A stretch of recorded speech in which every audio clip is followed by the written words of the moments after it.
introduction video to this course, I talked about immersion and how this course would be built around it. Hopefully by now, this course has given you the fundamentals to start to immerse in native content.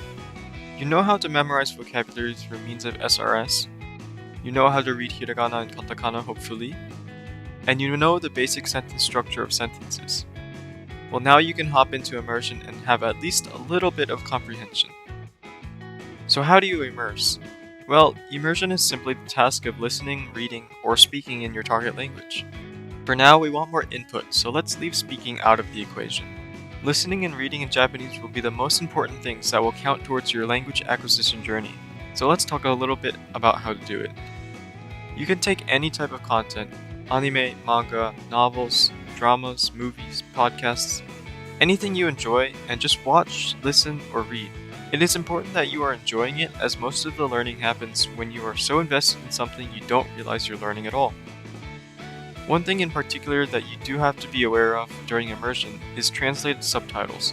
We are used to watching foreign movies or shows with subtitles translated into our language so we can understand it.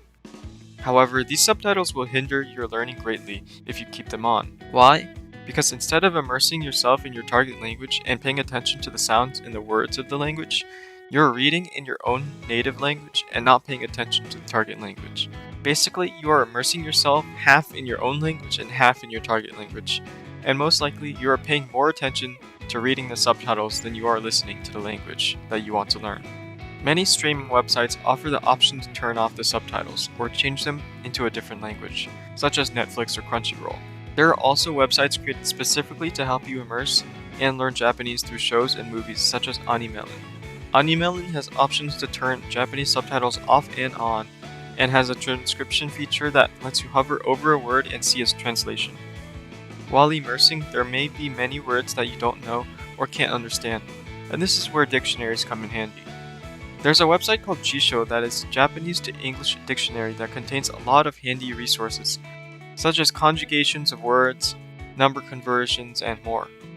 Links to everything I will be talking about today in the description below. The word Jisho literally means dictionary in Japanese, which is just a little interesting fun fact. However, going back and forth between tabs, searching up words you don't know may be quite tedious. Luckily, there's a Google Chrome extension called Yomi-chan, and you can install this for free on Google Chrome, in which if you hold down Shift and highlight a word with your mouse, it will show dictionary entries for that word.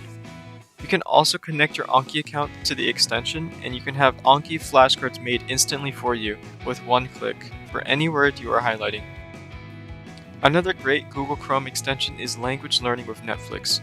This extension allows you to change the replay speed of whatever you are watching on Netflix, replay a specific line, and includes a pop-up dictionary. Try to immerse as much as you can every day, and you'll be able to begin to understand the language before you know it.